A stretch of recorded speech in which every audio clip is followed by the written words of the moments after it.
하나님의 은혜가 우리 온 성도들과 함께 하시기를 간절히 축복합니다. 할렐루야.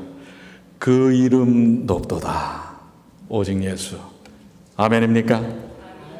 주님의 이름, 주님의 구원하심이 오늘 여러분과 저에게 있기에 오늘 이 예배가 의미가 있고 은혜가 있습니다. 자, 오늘 이제 아주 본격적인 여름을 시작하는 것 같습니다. 90도가 넘어가는데요.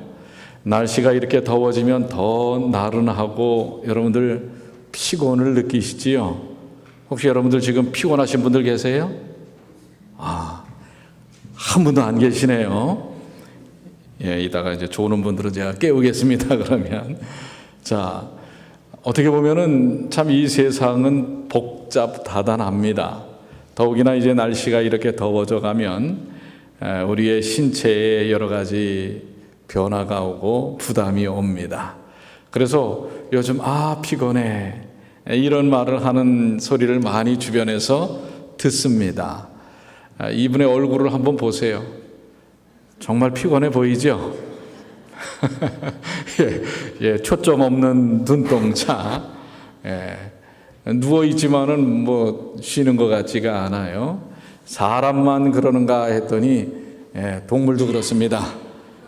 이 강아지도요, 얼마나 피곤했으면은 책상 머리에다가 얼굴을 이렇게 묻고 아주 고단히 자고 있습니다. 그래서 이런 만화가 있어요. 피곤도 아니고 피존에 죽겠다. 좀 쉬고 싶다. 여러분 좀 쉬고 싶지 않으세요? 오늘 주님의 은혜 가운데서 편히 쉬시게 되길 바라는데요. 요즘 사람들에게 만성 피로 증후군이라는 게 있어요. 그냥 뭐 자고 나도 자는 것 같지 않고 쉬고 나도 쉰 것 같지 않은. 그래서 정말 이 피곤에 이렇게 찌들은. 근데 이것은 뭐 어른뿐만 아니라 아이들도 그렇습니다. 인생살이가 다 이렇게 피곤한지 모르겠어요. 그런데 피곤을 불러내는 습관들이 있습니다.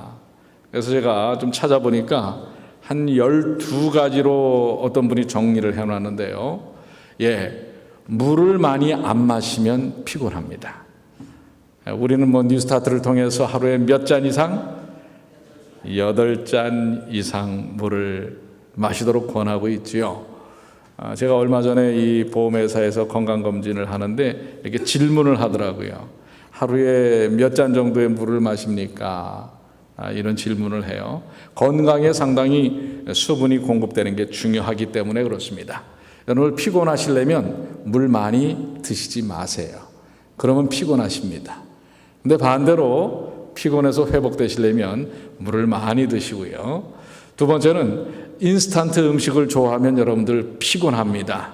저분은 뭐가 자랑이라고 배를 이렇게 쭉 내밀고 말해요.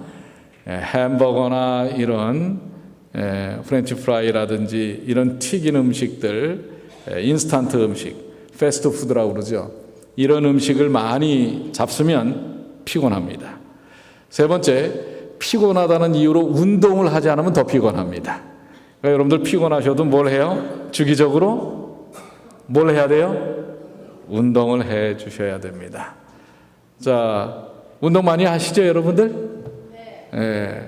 이영희 집사님만 아주 크게 대답을 하셨어요. 이영희 집사님은 확실히 운동하는 걸 제가 압니다. 아주 열심히 운동을 해 주셔서 피부 좋은 거 보세요. 여러분들 미모를 유지하려면 운동하세요. 자, 네 번째, 철분 섭취가 중요합니다. 적절한 철분을 섭취를 하셔야 되는데 그렇다고 해서 녹이 쓴 걸 드시라는 얘기가 아니에요. 음식에 있는 철분을 드시라 이겁니다. 그 다음에 이 술은 여러분들 아주 만병의 근원이기도 하고 우리 성도들은 그런 일 없지만은 일반인들이 피곤한 것은 술을 많이 먹기 때문에 그렇습니다. 요즘 이 젊은이들 특별히 여성들이 술을 참 많이 먹는 그런 경향을 보여줍니다. 그 다음에 여러분들 이게 참 문제입니다. 여러분들 거의 다 갖고 계시죠? 이 스마트폰. 특별히 잠자리에 들기 전에 이 스마트폰을 만지작거리면 이 스마트폰에서 블루라이트라고 하는 이 빛이 나와요. 그래서 이것을 우리 호르몬이나 수면 장애를 일으키기 때문에 피곤한 겁니다. 스마트폰을 하시고 주무시면, 그리고 스마트폰을 가까이에다, 저도 사실 이 알람 때문에 이렇게 가까이에다 놓긴 하지만은 이렇게 되면은 피곤하다고 하는 것입니다. 그 다음에 여러분들 커피 좋아하는 분들 계시죠? 이 커피 드시면서 피곤하다면 그건 당연한 얘기입니다. 그러니까 카페인으로 하루를 버티는 분들은 피곤할 수밖에 없다라는 것이고요. 그 다음에 저 정리가 잘 안 되는 분들이 있죠. 그런 분들은 이 환경이 지저분하고 복잡하면 피곤할 수밖에 없습니다. 그래서 근데 여러분들 정리를 한 번에서 몰아서 하려면 쉬워요, 어려워요?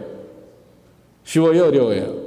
한 번에 몰아하려면 어려워요. 그러니까 항상 그때그때 하셔야 됩니다. 그래야 피곤치 않다고 하는 거예요. 그 다음에 9번째는 피곤하다 해가지고 주말에 늦잠 자는 분들 계시죠? 그러면 더 피곤해집니다. 왜냐하면 평상시에 바이오리듬이 깨져버려요. 물론 적절한 수면은 중요한 것입니다. 그러나 또 이 바이오리듬을 깨트릴 만큼 그냥 하루 종일 늘어져서 주무시면 더 피곤하다고 하는 거 기억하셔야 합니다. 또 여러분들, 저도 좀 그런 경향이 좀 있긴 하지만 이제 요즘은 좀 바꿨어요. 이 보세요. 콩을 어떻게 해요? 저렇게 쌓여 있는 걸 꼴을 못 보는 겁니다. 뭘 맞춰야 돼요? 줄과 열을 다 맞춰야 돼요. 하나씩 놓는 겁니다. 그러니까 뭔가 매사에 너무 지나치게 완벽을 추구하면 피곤합니다. 그러니까 여러분들 좀 세상 행복하게 사시려면 그냥 조금은 설렁설렁 사셔야 됩니다. 누구 얘기하는 거라고 생각하고 웃으시는 분들도 계세요. 자, 그 다음에 11번째는 여러분들 피곤하시려면 작은 일에 집착하십시오. 보세요. 오만 잡다한 생각이 다 있는 거예요. 그러면서 거기에 생각에서부터 벗어나지 못하는 것입니다. 이러면 여러분들 피곤합니다. 물론 업무 효율성을 위해서는 조직적으로 잘 해야 되겠지만, 그러나 너무 이런 데 집착을 하게 되면 피곤합니다. 그래서 저는 이렇게 정리를 해요. 그날 일, 이번 주에 주간에 해야 할 일들을 이 플래너에다가 다 기입을 해놓고 그걸 하나씩 해결해 나가면 덜 피곤합니다. 자, 마지막으로 거절을 못합니다. 이 예스맨들 정말 좋습니다. 교회에서는 예스맨이 필요해요. 그런데 너무 예스만 하면 피곤합니다. 그러니까 정말 못할 거는, 그리고 어떤 분들이 있냐면 예스 해놓고 못하는 분들이 있어요. 그러면 진짜 이건 더 피곤해지는 것입니다. 그러니까 적절히 이 거절할 수도 있어야 합니다. 그렇기 때문에 교회 일도 그렇고 세상 일도 그렇고 가정 일도 그렇고 적당히 여러분들의 능력 안에서 해야 하는데, 그러기 위해서는 서로 협력해야 합니다. 어떤 한 일부의 사람들에게만 짐이 주어지면 힘든 겁니다. 교회 일도 그렇죠. 나눠져야 합니다. 여러분들이 조금씩만. 요즘 얼마나 교회가 깨끗합니까? 근데 여러분들이 잘 하셔서 그렇기도 하고, 우리 수은갑이 있죠. 우리 로봇 청소기가 일주일에 서너 번을 아주 열심히 청소를 합니다. 그 대신 제가 못하는 것들은 우리 여러분들이 좀 협력을 하시면 좋아요. 식당 주변이나 화장실이나 이런 것들은 조금씩만 나누어서 하시면 피곤하지 않습니다. 자, 그런데 우리 영적인 삶에도 피곤함이 있어요. 영적인 삶의 피곤함은 그 원인이 뭘까요? 영적인 삶의 피곤함은 죄 때문이에요. 특별히 이기심, 마음의 욕심이 가득하면 피곤할 수밖에 없습니다. 그래서 이사야 40장 27절에 있는 오늘 본문의 말씀은 이사야 40장 31절입니다. 그런데 이 이사야서는 여러분들 아시는 대로 1장부터 39장 전반부는 하나님의 공의와 심판에 대한, 그래서 이스라엘 백성들이 죄를 졌잖아요. 배도하고 하나님을 거역함으로 인하여 바벨론에 멸망당하고 포로당하여 가는 장면입니다.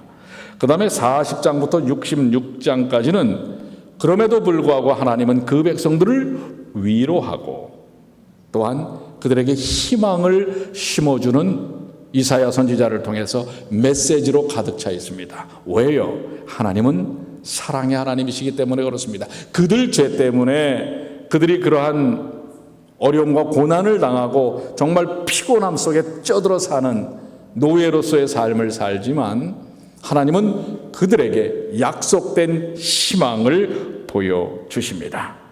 그런데 지금 포로 생활 몇 년이 지났어요? 70년이 지났어요. 70년. 여러분들 70년이면은 어때요? 한 세대가 아니라 두 세대, 세 세대가 지나가 버린 거예요. 그렇기 때문에 사람들에게 점점 하나님의 약속에 대한 뭐예요? 소망이 식어져 가고 있는 것입니다.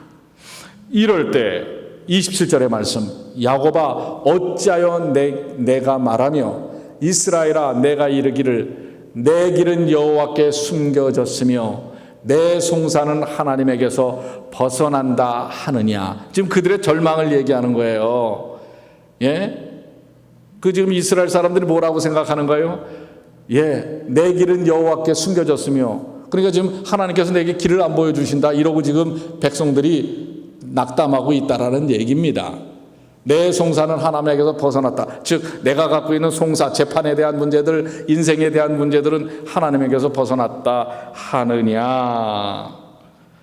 그동안 이스라엘은 절망에 빠져서 하나님께서 그들을 완전히 버리셨다고 생각하고 있는 것을 하나님이 얘기하시는 거예요.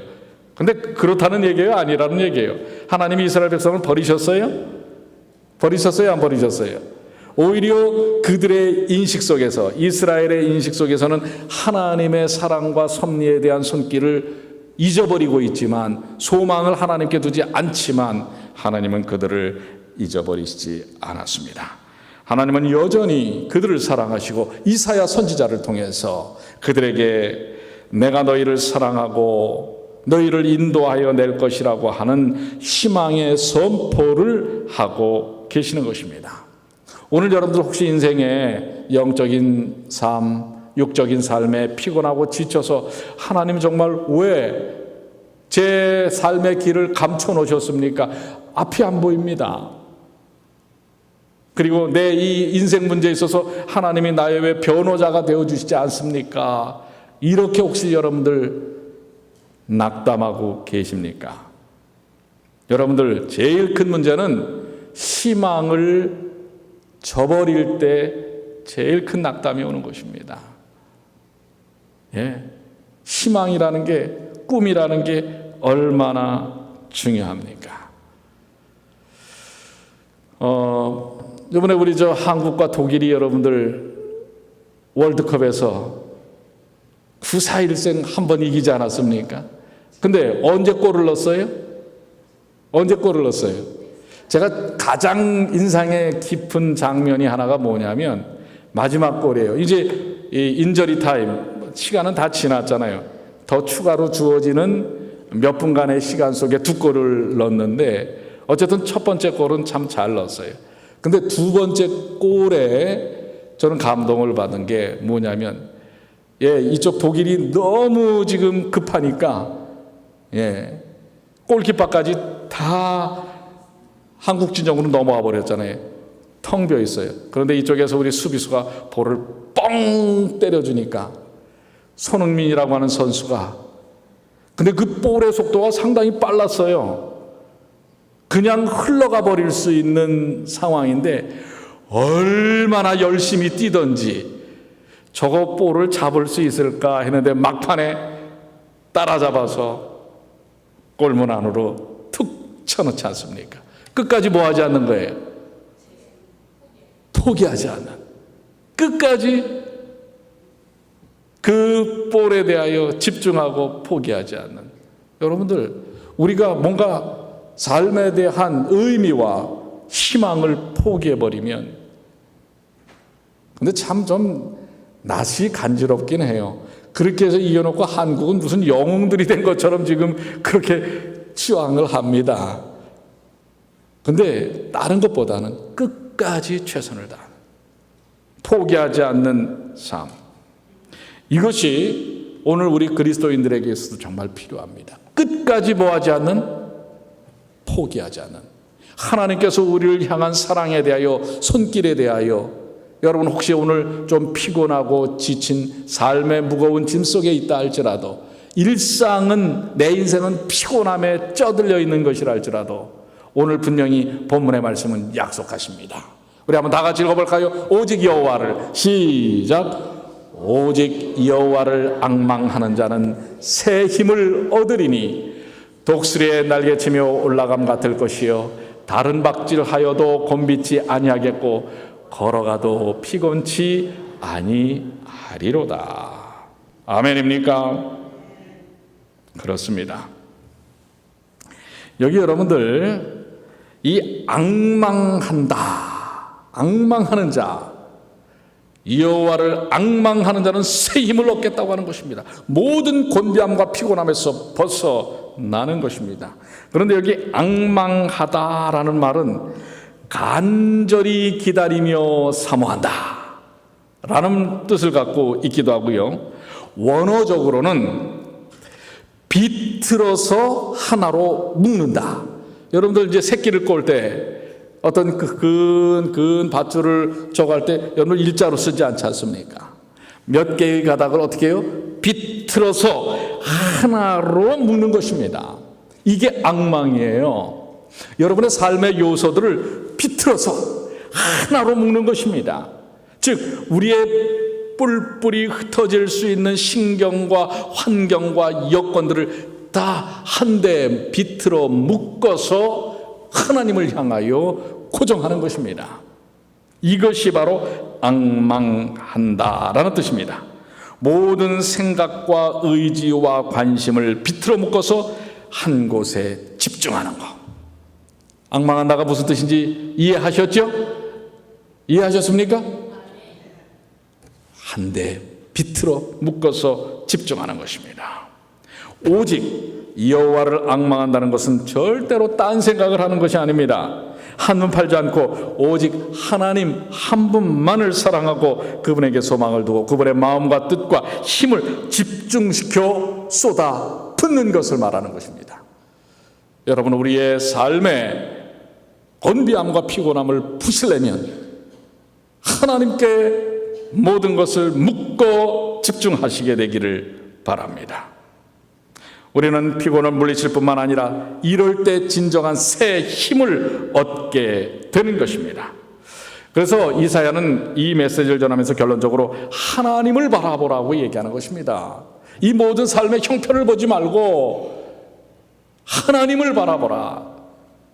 오늘 우리에게 있어서 정말 우리의 삶의 문제를 해결할 수 있는 유일하신 분 하나님을 바라보라. 십자가에서 우리를 구원하신 예수 그리스도를 바라보라고 하는 것입니다. 이사야 40장 28절로 29절에는 너는 알지 못하느냐 듣지 못하느냐 영원하신 하나님 여호와 땅끝까지 창조하신 자는 피곤치 아니하시며 곤비치 아니하시며 명철이 한이 없으시며 피곤한 자에게는 능력을 주시며 무능한 자에게는 힘을 더하시나니. 여러분 이 말씀을 믿습니까? 믿으십니까? 그렇습니다. 하나님은 피곤치 않으신 창조주 하나님이십니다. 여러분의 모든 일상, 여러분의 삶의 모든 문제 해결하실 유일한 분이십니다. 그러면서 하시는 말씀이 피곤한 자에게는 능력을 주시며 무능한 자에게는 힘을 더하시겠다라고 말씀하면서 너는 알지 못하느냐 듣지 못하였느냐. 이게 무슨 뜻입니까? 사실 이스라엘 백성들이 하나님에 대하여 자기 생각 속에 그냥 갇혀가지고 하나님이 어떤 분이신지를 까마득하게 잊어버렸다는 거예요.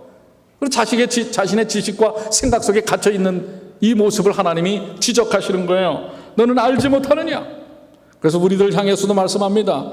여러분들이 지금 병마로 인하여 어려움을 겪고 있습니까? 하나님이 말씀하십니다. 너는 알지 못하느냐. 하나님이 누구신지를 알지 못하느냐? 창조주 하나님이시라는 것입니다.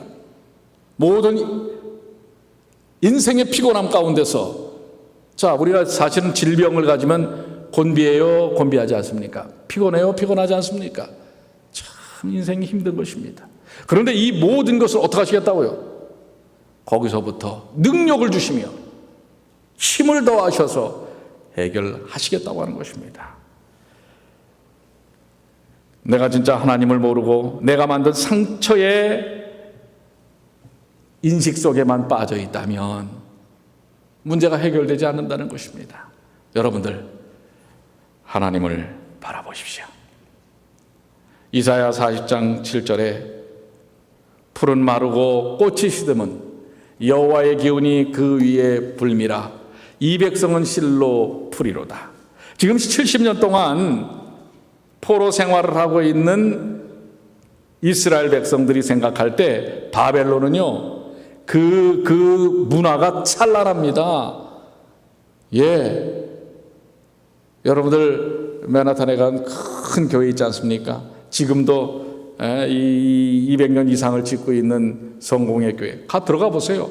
우리 교회는 될 것도 아니에요. 어마어마하게 큽니다. 예. 그런데 뭐 그 교회가 그렇다는 게 아니라 이런 외적으로 보이는 것들, 장엄한 것들, 그게 중요한 것이 아니라고 하는 것입니다. 그 당시 바벨론이 어땠습니까? 세계를 제패한 나라입니다.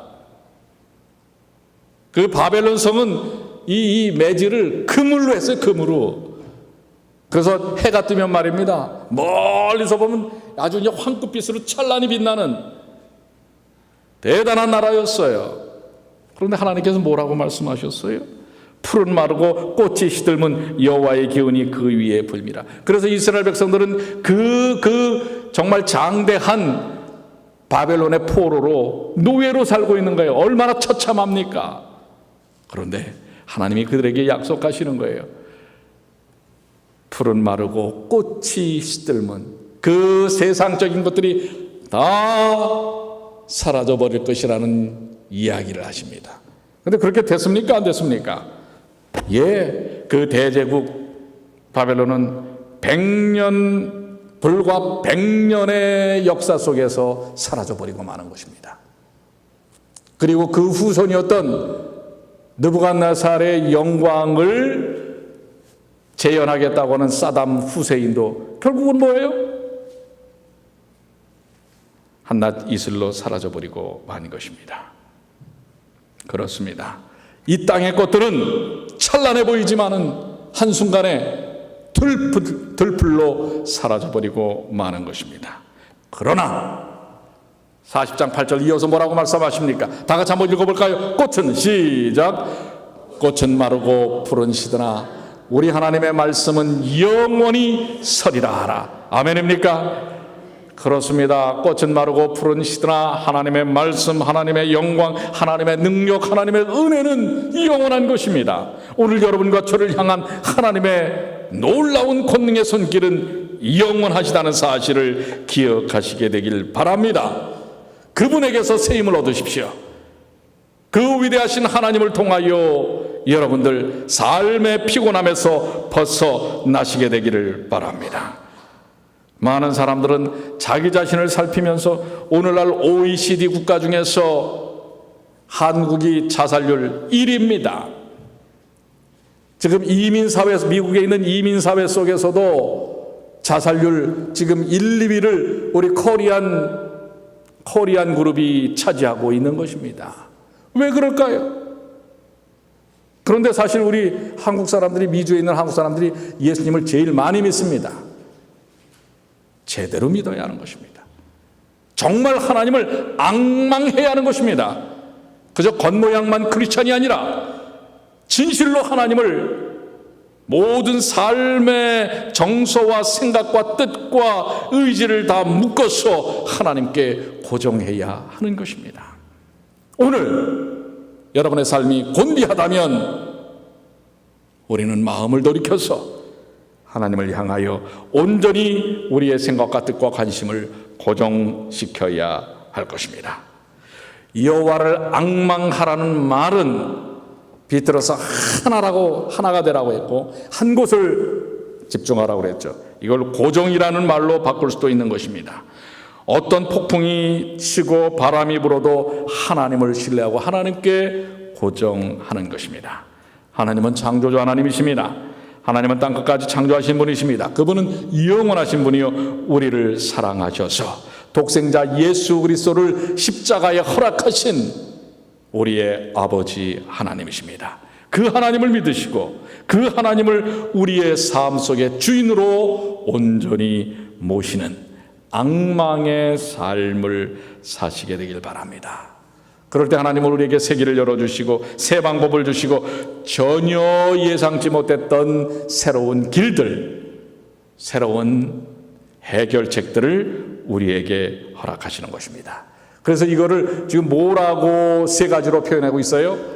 독수리의 날개침이 올라감 같을 것이요. 아마 그 시절에 가장 힘찬 표현이 있다면 독수리의 날개침이 올라감. 이 상승기류를 타고 올라가는 이 정말 황제라고 할 수 있는 독수리를 비유하고 있는 것입니다. 다른 박질 하여도 곤비치 아니하겠고, 이건 저한테 정말 필요한 말입니다. 다른 박질 하여도 뭐 하지 않는다? 곤비치 않겠다. 예, 그렇습니다. 근데 요즘 이제 우리 어르신들 조금만 걸으셔도 어떻게 해요? 걸어가도 피곤하죠. 그런데 하나님 안에서는, 새 힘을 주시는 하나님 안에서는 걸어가도 피곤치 아니하리로다. 이것은 우리가 어떠한 여건 환경 속에서 어떠한 문제도 활력 있게 해결할 수 있는 삶의 모습을 대변하고 있는 것입니다. 자, 이제 저는 말씀을 정리하면서 오늘 우리 이번 기회에 이제 마지막 성만찬 예식을 이렇게 은혜롭게 합니다. 여러분들 이 성만찬 예식을 통해서 여호와를 앙망하시고 우리 주 예수 그리스도를 앙망하시는, 정말 마음속 깊은 곳에서 여태까지 여러분들이 삶의 패턴, 삶의 관점을 인생의 문제에다가 뒀다면 이제는 주님께 집중하셔서 새 힘을 경험하시는 주님의 귀한 자녀들이 되시기를 간절히 축원합니다. 우리 이제 지난주부터 우리 마지막 찬양을, 헌신송을 바꾸지 않았어요? 이제 정말 우리가 여호와를 앙망하고 예수 그리스도를 앙망하는 것입니다. 예수만을 바라보는 것입니다. 자, 오늘 우리 1절만 부르시고 바로 우리 세종 예식으로 들어가도록 하겠습니다.